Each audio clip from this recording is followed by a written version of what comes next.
Assalamualaikum warahmatullahi wabarakatuh.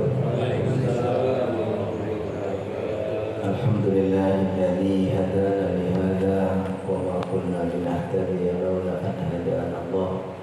Asyhadu an la ilaha illallah wahdahu la syarika lah wa asyhadu anna Muhammadan abduhu wa rasuluh. Allahumma shalli wa sallim wa barik ala hadzal nabiyil karim sayyidina wa maulana Muhammadin wa ala alihi wa sahbihi ajma'in. Subhanaka la ilma lana illa ma 'allamtana innaka antal alimul hakim. Rabbi shrah li sadri wa yassir li amri wahlul 'uqdatam min lisani yafqahu qawli. Allahumma 'allimna ma yanfa'una wanfa'na bima 'allamtana. Allahumma inna nas'aluka 'ilman nafi'a wa rizqan thayyiban wa 'amalan mutaqabbala. Hadirin dan hadirat seluruh jamaah salat maghrib di Masjid Al-Hijrah yang semuanya insyaallah Allah senantiasa muliakan, senantiasa berkahi dan ridhai, dan insyaallah senantiasa diberikan keistiqomahan selalu dalam ketaatan dan beribadah kepada Allah. Kembali kita sama-sama memanjatkan pujian dan syukur kehadirat Allah Subhanahu wa taala yang karena limpahan rahmat, taufik dan hidayahnya kembali kita semua memudahkan selalu hadir memenuhi panggilannya di rumah Allah, masjid yang kita cintai ini, untuk bersama-sama menunaikan ibadah sebagai tujuan utama Allah menciptakan kita. Jadi tujuan utama Allah menciptakan kita adalah untuk beribadah. Maka ketika kita sudah bisa memaksimalkan ibadah kita, artinya hak Allah dan kewajiban kita sudah kita laksanakan. Kajian kita merupakan kelanjutan dari kajian sebelumnya. Kajian sebelumnya kita sedang mengkaji tentang bagaimana urgensi pemimpin dan kewajiban taat kepada ulil amri, yang kita sudah bahas dari surat An-Nisa ayat 59. Ya ayyuhalladzina amanu athiqullaha wa athiqur rasulah wa ulil amri minkum fa in tanaza'tum fi syai'in farudduhu ila Allahi wa rasulih. Jadi kata Allah Subhanahu wa taala, wahai orang-orang beriman, taatilah Allah, taatilah Rasulullah, dan taatilah ulil amri. Yang kita sudah bahas ulil amri ini, memang ada yang mengatakan al-fuqaha, yaitu para ulama, tapi bisa juga al-umara, yaitu para pemimpin. Yang kemudian kita simpulkan bisa benar dua-duanya, tapi idealnya memang kalau seorang umara juga seorang fuqaha. Fuqaha juga harusnya ada yang jadi umara gitu ya.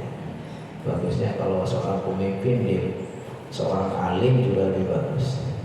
Begitu juga orang alim juga jangan sampai artinya tidak ambil bagian dalam urusan mengurus masyarakat dan seterusnya. Tapi kesimpulannya bahwa seorang pemimpin itu sangat ditekankan untuk taat kepada pemimpin. Dan itu ruh kepemimpinan di seluruh lembaga, mulai yang paling kecil sampai yang paling besar pun, kalau nilai ketaatan itu sudah tidak ada, itu sebenarnya sudah nggak efektif. Di kantor, di perusahaan, apa saja. Maka begitu penting ya. Makanya definisi pemimpin itu adalah al-qudrah ala tahrikin nas nahwal hadaf. Itu kemampuan untuk menggerakkan para pengikutnya untuk mencapai satu tujuan. Jadi kalau seorang pemimpin sudah tidak mampu mendorong, motivasi, menggerakkan anggotanya sudah nggak mau taat lagi, sudah selesai. Jadi kesimpulannya bahwa begitu menekankan Islam tentang taatnya kepada pemimpin. Pokoknya satu hadis Rasulullah SAW sudah mengatakan usikum bittaqwallah was-sam'i wat-tha'ah wa in ta'ammara 'alaikum 'abdun. Kata Rasulullah SAW, saya wasiatkan kepada kalian untuk bertakwa kepada Allah dan selalu mendengar dan taat walaupun kamu dipimpin oleh seorang hamba. Jadi kalau kita sportif, siap dipimpin dan siap juga memimpin, bagusnya. Sampai kalau memimpin kita melihat ternyata yang memimpin kita mungkin ya kapasitasnya lebih rendah, lebih muda, kita cuma nih. Tapi ketika sudah kita sepakat dia dipilih sebagai pemimpin, maka kata Rasulullah SAW, usikum bittaqwallah was-sam'i wat-tha'ah. Kalian harus takwa kepada Allah, dengarkan dan taat. Kecuali kalau dia memerintahkan hal yang tidak benar atau bertentangan dengan perintah Allah dan Rasulullah. Makanya dikatakan la ta'ata li makhluqin bi maksiatil khaliq. Enggak ada dibenarkan taat kepada makhluk dengan cara bermaksiat kepada Allah. Tapi selagi perintah-perintahnya, aturannya, instruksinya itu memang untuk kemaslahatan, walaupun secara pribadi kita nggak suka saat memimpin itu, ya tetap saja kita kewajiban untuk taat. Ada satu hadis lagi kata Rasulullah SAW, yaqulu ba'di a'immatun la yahtaduna bihudaya wa la yastannuna bisunnati wa sayaqumu fi rijalun qulubuhum syayatin fi jusanil ins. Nanti akan ada masa di mana akan ada timbul pemimpin-pemimpin yang tidak mau mengikuti petunjukku, gak mengikuti sunnahku, dan mereka akan didukung sama rijalun, orang-orang fihim qulubuhum syayatin, yang hatinya mereka itu hati syaitan, fi jusanil ins, dalam tubuh manusia. Mungkin misalnya musang berbulu domba gitu maksudnya akan didukung seperti itu.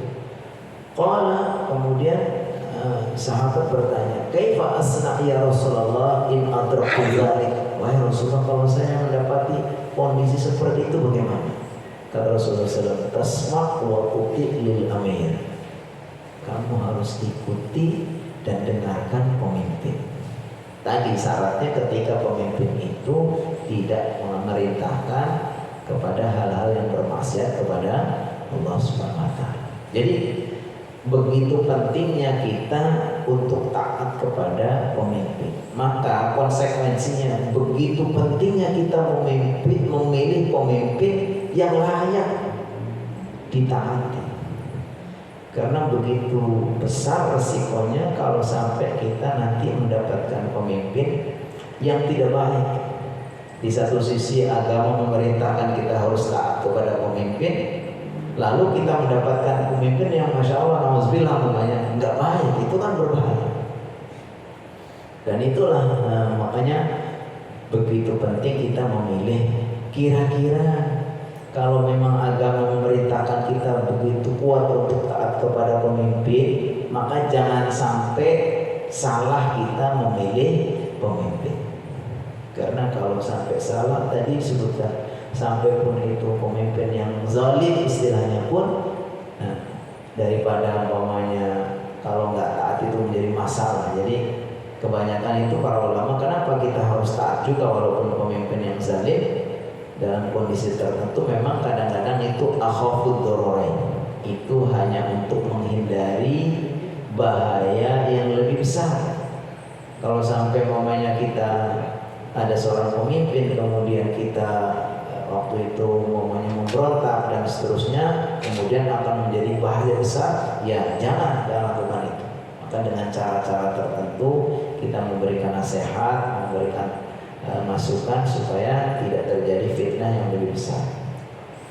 Jadi kita akan arahkan bagaimana kalau memang kewajiban mentaati pemimpin begitu kuat dalam Islam, maka pastikan kita harus mencari pemimpin yang tepat. Lalu pertanyaannya, kira-kira pemimpin yang tepat dan baik menurut Islam itu kayak apa? Nah, saya membaca referensi, ada yang menyebutkan sekian banyak ya. Kriterianya begitu banyak. Tapi kalau kita simpulkan sebetulnya ada 5 poin saja.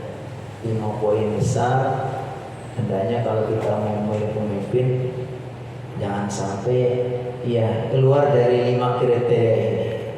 Yang pertama disebutkan beriman dan bertakwa kepada Allah. Itu pasti menjadi dasar utama. Artinya kita tidak boleh selagi kita masih ada. Ini kita bukan bicara masalah politik identitas yang dituduhkan mereka atau ya berbagai macam cara. Tapi kita memang berpikir bahwa Islam ini dalam satu sistem kepemimpinannya itu memang ya seorang muslim harus mencari pemimpin yang Islam. Begitu. Terus bagaimana kalau kita ada di sebuah negeri yang minoritas? Kan nggak mungkin juga, karena semua yang dipilih pokoknya pasti semua adalah non muslim juga. Ya kita ikutin fattaqullaha mastata'tum sebisanya. Tapi kalau ini sama-sama non muslim, ya kita pilih yang minimal agak lebih bagus, ya kan? Tapi kalau pilihannya muslim, non muslim, ya kewajiban kita untuk memilih seorang muslim. Dan ini dalil yang seperti disebutkan dalam surat Al-Maidah ya, pada hafalkan ya yang ladzina amanu la tattakhidul yahuda wan nasara awliya ba'dukum awliya ba'd. Wahai orang-orang beriman, janganlah kamu memilih Yahudi dan Nasrani sebagai wali-wali kalian, karena sesungguhnya mereka itu sebagian mereka menjadi pelindung bagi sebagian yang lain. Wa may yatawallahum minkum fa innahu minhum. Siapa yang akhirnya memilih mereka, sesungguhnya itu sudah termasuk golongan mereka. Innallaha la yahdil qaumal zalimin. Sesungguhnya Allah tidak memberi petunjuk kepada orang-orang zalim. Ini termasuk kategori orang zalim. Kalau ada pemimpin satu pilihannya yang jelas-jelas muslim, kemudian yang lain non muslim, ya kita harus memilih yang muslim. Itu yang pertama. Yang kedua ada ayat dalilnya ya. Ayatnya namanya Allah SWT dalam surat Al-Imran. Surat Al-Imran, kalau tadi Al-Maidah 51. Surat Al-Imran ayat 28. Kata Allah SWT, kata Allah SWT, la yattakhidul mu'minina al-kafirin awliya'a min dunil mu'minin. Seorang mukmin tidak boleh menjadikan orang-orang kafir sebagai wali min dunil mu'minin, selain orang-orang beriman. Artinya kalau ada dua pilihan nih, mukmin dan non mukmin, ada muslim, ada non muslim, ini orang mukmin nggak boleh mengambil pemimpin yang non muslim. Wa may yaf'al dzalika falaysa minallahi fi syai'. Kalau memang orang itu kemudian mengambil keputusan itu, maka itu Allah SWT ya terserah. Illa an tattaqu minhum tuqah, kecuali kalau memang ada kondisi terancam atau memang tidak memungkinkan ya dalam kondisi tertentu. Tapi secara umum konsep dasarnya dalam kondisi normal, maka seorang mukmin harus mencari pemimpin, memilih seorang pemimpin yang mukmin. Sebagaimana mereka juga begitu. Mereka juga akan berusaha seperti itu. Yang kedua, jadi ini masalah keimanan dan ketakwaan itu sudah menjadi syarat dasar yang utama. Kita pilih seorang pemimpin yang beriman, kemudian syukur yang memang imannya kuat, yang menjadikan orang-orang itu bertakwa. Karena kalau orang sudah iman bertakwa, seorang pemimpin bertakwa, insya Allah itu akan membawa kebaikan ya. Yang kedua, punya kapasitas keilmuan dan kuat. Disebutkan quwwatul ilmi wa quwwatul jismi. Jadi yang dimaksud di sini tentu adalah seorang pemimpin yang kuat ilmunya, punya ilmu. Karena al-ilmu qabla al-qawli wal amal. Ilmu itu memang dibutuhkan dalam segala. Banyak kata para ulama ya, ilmu itu sebelum berbuat dan sebelum berkata. Kita wajib berilmu dulu supaya kalau kita mau berbuat juga perbuatannya benar, kalau mau berkata kata-katanya benar. Nah, Apalagi kalau kita mau melakukan memilih sebagai atau kita mau menjadi seorang pemimpin, pasti harus punya ilmunya, ilmu tentang bagaimana kepemimpinan. Ya, tentu ilmu dimulai dari ilmu dasar agama dulu, ya kan? Karena seorang mukmin ya wajib dia mempelajari ilmu agama minimal yang menjadi dasar-dasar kewajibannya. Makanya kata Rasulullah SAW, talabul ilmi fardhatun ala kulli muslimin wa muslimah. Belajar ilmu agama. Jadi al-ilmu di sini, kata-kata al-ilmi itu maksudnya ilmu agama. Ilmu agama yang menjadi kewajiban. Kayak umpamanya orang mukmin wajib sholat, wajib punya akidah yang lurus, punya ibadah yang benar, itu harus belajar ilmu. Baru nanti dikembangkan kepada ilmu kepemimpinannya, ilmu kepemimpinan yang bagus bagaimana. Ya, pokoknya ketika Allah SWT menceritakan tentang Talut itu akhirnya dia dipimpin, akhirnya dia dipilih sama Allah SWT untuk menjadi pemimpin. Kenapa Talut itu menjadi pemimpin? Dikatakan innallaha astafahu alaikum wa zadahu bastatan fil ilmi wal jism, dalam surat Al-Baqarah. Innallaha, sesungguhnya Allah, istafahu, memilih Talut alaikum, untuk memimpin kalian, wa zadahu bastatan fil ilmi wal jism, karena dia dikasih kelebihan dari sisi keilmuannya dan kekuatan jasadnya. Ini kan seorang pemimpin itu nggak boleh lemah gitu kan. Kalau sudah tua, tenaganya sudah nggak ada, ya nggak usah, cari aja muda, karena nanti akan dibutuhkan. Dia harus berpikir, dia harus buat usaha kemari gitu kan. Ya nanti kalau kedepannya kalau milih yang muda-muda aja nah, ya kan? Ya, karena ini kalau berdasarkan Al-Quran, ketika Allah SWT menceritakan kenapa itu Talut dipilih menjadi pemimpin, karena Allah berikan ilmu yang lebih, kemudian jasad yang kuat. Ya mungkin kalau sekarang disimbolkan kalau ilmu ya ilmu pengetahuan, wawasannya, ide-idenya cemerlang. Kalau ngomongnya kuat jasad, ya maksudnya tentu saja yang dimaksud di sini adalah apa? Ya bukan sekedar fisik itu, tapi maksudnya juga kekuatan dari sisi pendukungnya dan seterusnya yang kira-kira kedepannya bisa mendukung untuk kebaikan kepemimpinannya. Ini kalau disebutkan di sini, innallaha astafahu alaikum wa zadahu bastatan fil ilmi wal jism. Jadi memang punya kepemimpinan, punya ilmu. Sampai disebutkan bagaimana ketika kita dihadapkan kepada dua orang pemimpin. Satu pemimpin yang punya ilmu, yang pintar memimpin tapi kurang soleh, dengan satu orang yang soleh tetapi ilmunya kurang. Maka menurut para ulama, pilihlah yang punya ilmu, punya kapasitas memimpin walaupun kurang soleh sedikit. Kenapa? Karena kaitannya dengan kepemimpinannya itu adalah kemaslahatannya untuk umum. Kemampuan dia menjadi seorang leader, seorang pemimpin itu dirasakan manfaatnya untuk semua masyarakat.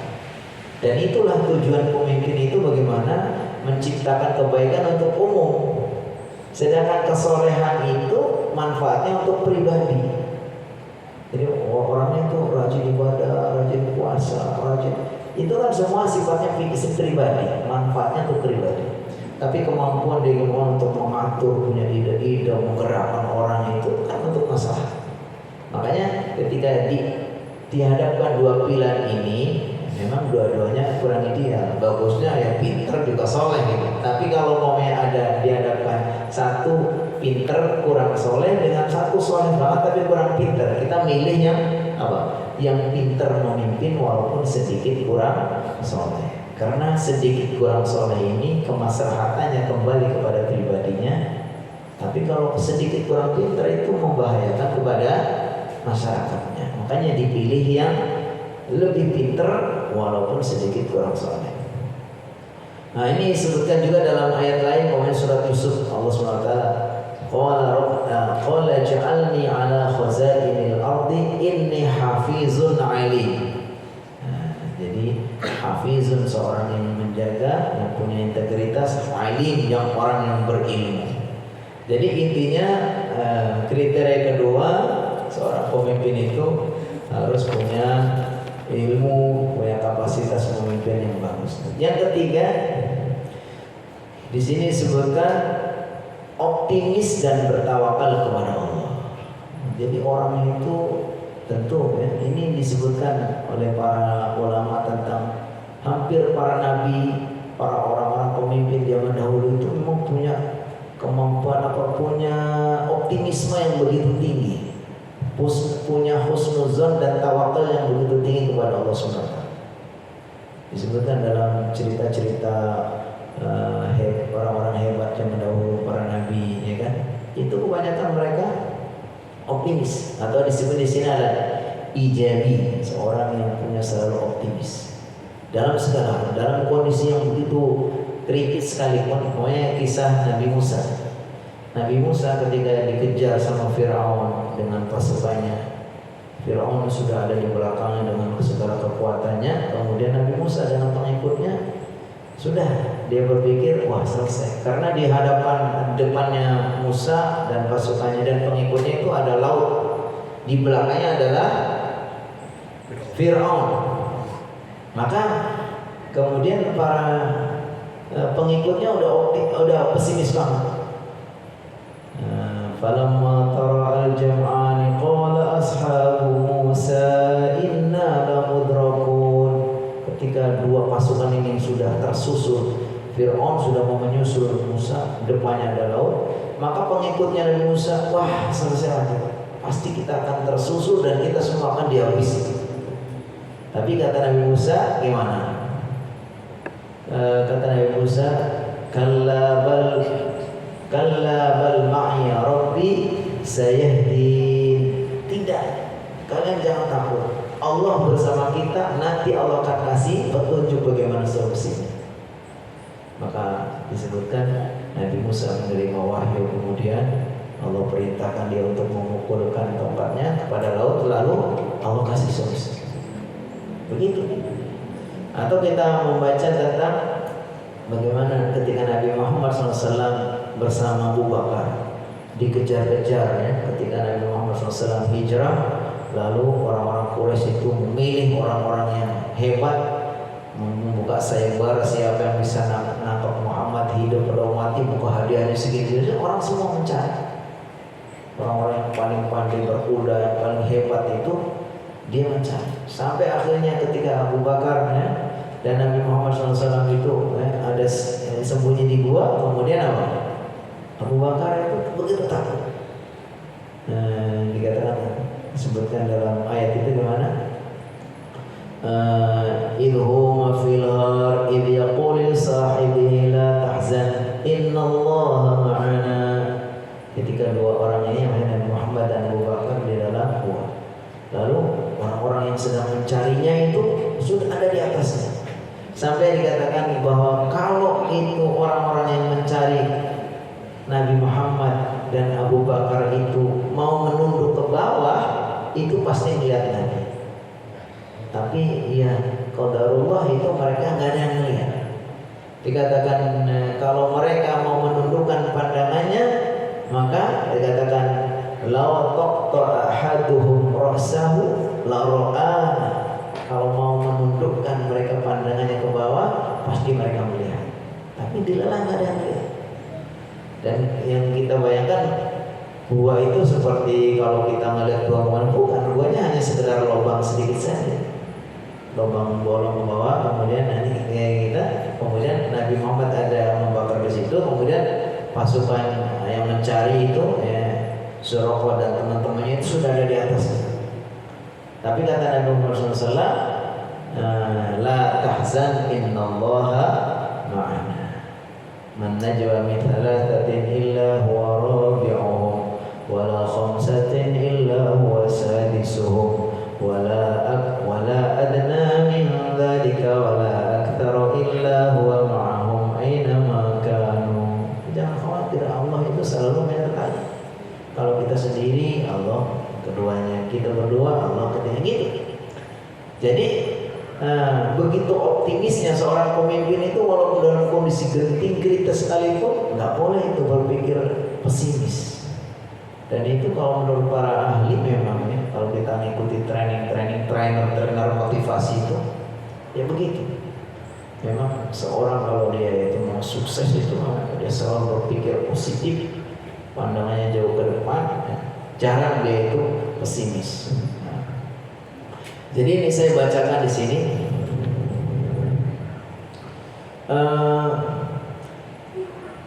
Di sini disebutkan fahada Yunus yunajihi fi batnil hut wa Ayyub yad'u rabbahu 40 sana wa yaqum mu'min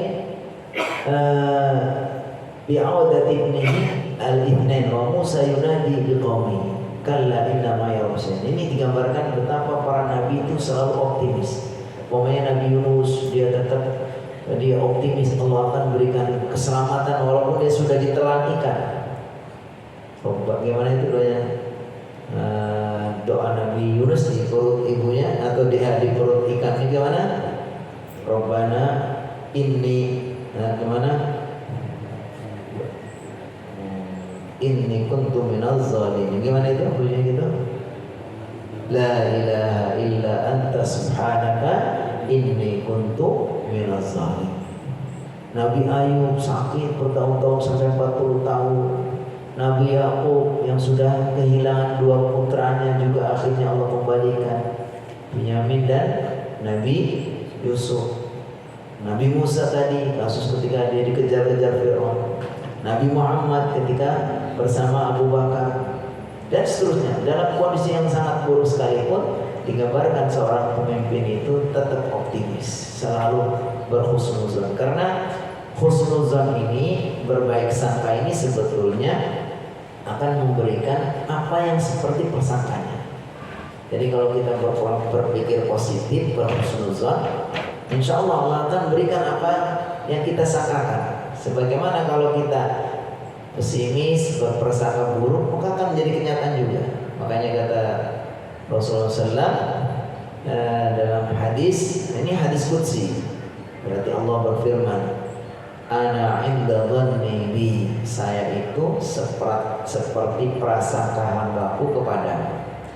Saya ini seperti apa yang hambaku sangkakan kepadamu. In dhanna khairan falahu wa in syarran falahu. Kalau dia itu berpikir positif, berprasangka baik kepada aku, insya Allah akan menjadi kenyataan. Makanya kita selalu berusaha untuk menepis kalau ada berpikir-pikir negatif itu kita tepis saja. Tapi tidak menghilangkan kewaspadaan dan upaya. Jangan hanya yang penting optimis tapi nggak pakai hitungan, nggak pakai usaha, nggak juga. Jadi kita ikutin aturan, ya usaha, ya sebab kita jalani, kemudian kita berpikir positif. Jadi bukan berani, kata orang berani apa? Berani nekat. Ya, lebih jelek lagi berani babi ya. Babi kayak apa sih tiba-tiba? Maksudnya kita harus tetap saja punya hitungan, punya cara, tapi setelah itu wa idza azamta fatawakkal 'ala Allah. Yang keempat di sini sebutkan ramah, lemah lembut dan pemurah. Al-'afwu wat tasamuh. Fal qa'idu yahtaju ila hadhihi sifat. Seorang pemimpin butuh pada sifat tadi. Makanya Nabi Muhammad SAW dipuji sama Allah. Fa bima rahmatin minallahi linta lahum walau kunta faddan ghalidhal qalbi lam faddu min hawlik. Kata Allah Subhanahu wa taala, karena rahmat Allah engkau bersifat lemah lembut kepada mereka. Ini kunci sukses juga. Nabi Muhammad itu lembut. Walaupun tafadhan ghalidhal qalbi, kalau kami itu kasar, hatinya keras, lam faddu min hawli, niscaya mereka juga akan menjauh. Kenapa Nabi Muhammad SAW itu sukses di dalam memimpin? Ya karena Nabi Muhammad SAW itu begitu baiknya kepada anggotanya, kepada pengikutnya, kepada umatnya. Faqad kana Nabi sallallahu alaihi wasallam qaidan mutasamihan. Sungguh Nabi Muhammad itu seorang pemimpin yang tasamuh, yang sangat toleran. nggak memaksakan, nggak diktator. Ya'fu 'anil musiiin, memaafkan orang-orang yang berbuat salah. Wa yaltamisu lahum al-'adza, dan dia mencari-cari alasan untuk bisa memaafkan orang. Ya kan? Cari-cari alasan gitu kan. Dikatakan beliau ya seperti banyak yang kita baca sirah tentang bagaimana beliau itu begitu bagusnya, ya kan. Kemudian al-ata' duna maqabil, di antara bentuk kebaikan seorang pemimpin kepada masyarakatnya adalah pemurah, pemberi, dan dia memberikan sesuatu tanpa ada keinginan untuk mendapatkan imbalan. Innama nut'imukum liwajhillah la nuridu minkum jazaa'an wala syukura. Semua memberikan karena Allah. Dan Nabi Muhammad SAW itu pernah disebutkan ada seorang badui. Orang badui itu yang begitu benci, begitu mengusir Rasulullah SAW. Padahal dia seorang tokoh yang banyak pengikutnya, dan itu begitu anti kepada Rasulullah SAW. Sampai suatu ketika Rasulullah SAW memberikan kepadanya segunung kambing. Jadi kambing sekian itu diberikan ke dia. Jadi begitu dermawannya Rasulullah SAW, dikasih. Karena memang Rasulullah paling tahu kenapa sih cara untuk mengambil hati seorang ini, si fulan, kenapa ini kesukanya ini. Kalau seorang badui itu ujung-ujungnya itu yang bisa menundukkan dia, ya memang sebetulnya mereka itu kan harta. Jadi sama Rasulullah dikasih kambing yang begitu banyak. Begitu sudah dikasih kambing, lalu dia pulang bilang kepada masyarakatnya, ikutilah Muhammad, karena Muhammad itu orang yang kalau memberi tidak pernah takut miskin. Buktinya saya dikasih kambing ini sehutan, kambing kasihnya dia. Dulunya kata sampai disebutkan, dulunya itu orang yang paling saya benci, kata dia. Orang yang dulu yang paling saya benci adalah Muhammad. Tapi sekarang orang yang paling saya cinta adalah Nabi Muhammad. Ini memang kunci juga kalau kita punya pemimpin dermawan, itu pasti itu akan senang banyak pengikutnya, ya kan. Itu termasuk juga pemimpin yang insya Allah akan sukses kalau dia itu orangnya toleran, kemudian lembut, penyayang, ya kan, pemaaf, kemudian suka memberi. Di sini disebutkan ahadus sifat lil qiyadah allati buyinat fi khususil anbiya.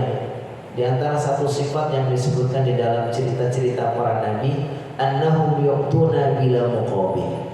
Sungguhnya para nabi itu orang-orang yang selalu memberi kepada umatnya bila muqabil, tanpa minta balasan. Wa la yantadiruna syukran ahada, tidak mengharapkan ucapan terima kasih. Fal ata'u kana madiyun wa ma'nawi. Pemberian itu yang diberikan kepada pengikutnya itu ada yang berupa materi, ada yang berupa maknawi. Kalau kita nggak bisa memberikan secara materi, ya kita memberikan secara maknawi, apa hal-hal yang bermanfaat, ya kan? Karena sebetulnya ya harta ini kadang-kadang juga walaupun diberikan namanya tidak bisa mencukupkan, ya, mencukupkan, tidak bisa mengikat hati seseorang. Ya, tapi kalau para nabi, para pemimpin yang bagus itu memang memberikan baik yang secara materi maupun secara maknawi. Saya bacakan, wa fi ba'dil mawaqif yuqabilu hadzal 'ata' bil ajhaf an-nuqran walakin tastamirru qiyadatul anbiya bil 'ata'. Dalam kondisi tertentu, ya, orang-orang yang diberi pun kadang-kadang tidak menunjukkan rasa terima kasih. Walaupun dia diberi, ya, walaupun secara umum kalau orang ditundukkan dengan katakan jauh kalbaka yatbaka. Orang kalau sudah diberi sesuatu itu pasti seperti namanya laparkan anjingmu maka dia akan mengikuti kamu. Artinya ketika orang itu dalam kondisi butuh kemudian diberi, ya dia pasti, ya, secara umum seperti itu. Walaupun di sini disebutkan ada juga kadang-kadang satu kondisi di mana walaupun dia sudah diberi tetap baik juga mengingkari dan tidak mau taat. Tapi disebutkan walakin tastamiru qiyadatul anbiya bil aqa wa la tatawaqqaf. Tapi seorang para nabi itu tetap saja memberi walaupun diingkari pemberiannya. Nah, ini seperti Allah SWT katakan ittabi'u man la yas'alukum ajran wa hum muhtadun. Ikutilah orang-orang yang tidak ingin balasan.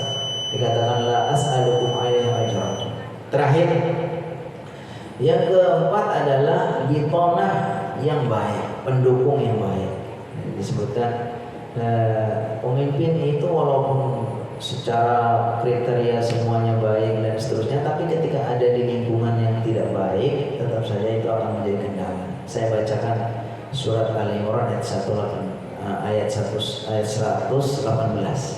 Ya ayyuhalladzina amanu la tattakhidhu bidhanatan min dunikum la ya'lunakum khabala. Wahai orang-orang beriman, janganlah kamu menjadikan bitonah dari selain kamu. Maksudnya bitonah itu orang-orang yang dekat, pendukung-pendukung yang bukan dari golongan kamu. La ya'lunakum khabala, karena mereka tidak akan henti-hentinya akan menyakiti kamu.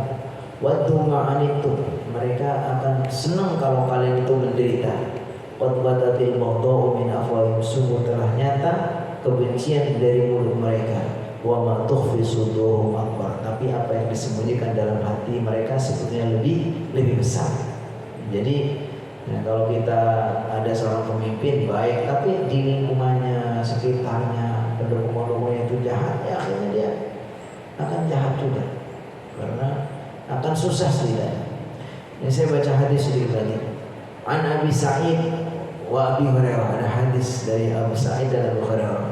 Anna Rasulullah SAW qala, Rasulullah SAW bersabda, ma ba'athallahu min nabiyyin, Allah tidak mengutus seorang nabi, wala istakhlafa min khalifatin, dan tidak mengangkat seorang khalifah, illa kanat lahu bitanatan, kecuali mereka itu punya dua pendukung. Bitanatun ta'muru bil ma'ruf, pendukung-pendukung yang mengajaknya untuk berbuat kebaikan, wa tahuddu alaihi, dan mendorong untuk berbuat baik.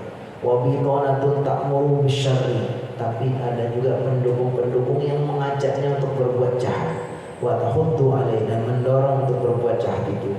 Fal ma'sumu man asamallahu ta'ala, seorang pemimpin yang dilindungi Allah itu yang terlindungi dari pendukung-pendukung yang tidak baik. Wallahu a'lam bishawab. Ini 5 poin yang bisa kita kaji, insyaallah mudah-mudahan bermanfaat. Tapi karena waktu sudah masuk, silakan dah, ini bagaimana? Ya boleh. Kalau Ibu Isa nih, Bapak barangkali ada yang perlu ditanyakan kepada Ustaz terkait dengan apa yang disampaikan. Silakan Pak Bapak. Assalamualaikum warahmatullahi wabarakatuh. Waalaikumsalam warahmatullahi wabarakatuh. Ustaz, saya dengarkan penjelasan kami, mungkin agak susah untuk mencari. Jadi untuk mencari pemimpin yang ideal seperti poin-poin itu, karena kalau zaman sekarang itu banyak pemimpin itu yang dipilih dikelilingi oleh partai politik yang punya kepentingan. Cuman mungkin kurang satu nih poinnya, mungkin ya, pemimpin itu yang harus adil, yang adil.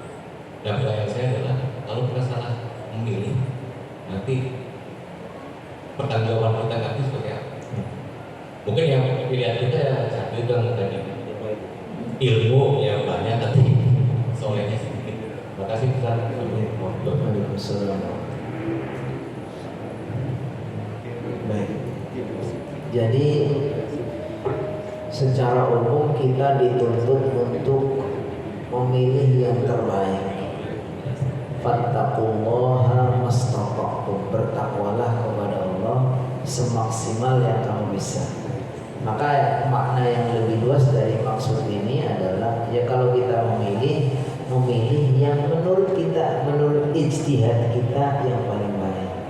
Kadang-kadang kita tidak mesti harus dihadapkan kepada antara yang ideal dengan yang kurang ideal, bukan. Tapi kadang-kadang kita mengalami dua-duanya kurang ideal. Maka kita pilih yang apa? Yang lebih besar manfaatnya dari keduanya, atau kita pilih akhafud dararain. Jadi kalau ini kurang ideal, ada banyak kekurangannya, ini juga banyak kekurangannya, maka kita pilih yang kekurangannya lebih sedikit. Akhafud dararain. Itu sifatnya ya disebutkan dalam hadis man ijtahada fa asaba falahu ajrun wa in akhta'a falahu ajrun wahid. Orang yang sudah berusaha maksimal menurut pikiran dia, ilmu yang dia tahu, kemudian akal pikiran dia, itu dia sudah berusaha ini yang terbaik. Kalau memang itu tepat yang terbaik, maka Allah berikan 2 kebaikan. Tapi kalau salah, ya tetap dia itu dapat pahala 1. Jadi intinya itu diserahkan kepada kita. Atau disebutkan dalam kaidah usul mala yudraku julluhu la yudraku kulluhu. Ketika kita dihadapkan kepada sesuatu yang tidak ideal, bukan berarti kita udahlah dua-duanya nggak ada yang benar, mendingan kita nggak usah. Nah, bukan itu. Kita pilih yang lebih mendingan. Iya betul. Jadi kriteria yang saya sebut di sini memang masih jauh dari apa yang disebutkan oleh para ahli. Termasuk tadi ngomongin adil. Adil itu jauh otomatis. Ketika kita maksudkan seorang mukmin yang bertakwa, maka di dalamnya adalah orang yang tentunya adalah orang yang adil. Bahkan ini juga mendapat apresiasi yang khusus kan. Sampai disebutkan dalam hadis nanti ada 7 golongan yang akan mendapatkan naungan di antara para hamba-hamba Allah itu adalah disebutkan imamun adil, seorang pemimpin yang adil. Terima kasih betul. Ini real sekali Pak. Kita bingung ada wujudnya. Ya, insyaallah. Ya, cukup ya. Terima kasih banyak Ustaz. Alhamdulillah tadi 5 poin yang disampaikan oleh Ustaz sangat cocok sekali untuk kita ketahui lebih awal. Sepertinya waktu juga yang membatasi kita akhiri kajian malam hari ini dengan membaca hamdalah dan doa. Alhamdulillahirabbil alamin. Subhanallah wa bihamdihi asyhadu an la ilaha illa anta astaghfiruka wa atubu ilaik. Assalamualaikum warahmatullahi wabarakatuh. Waalaikumsalam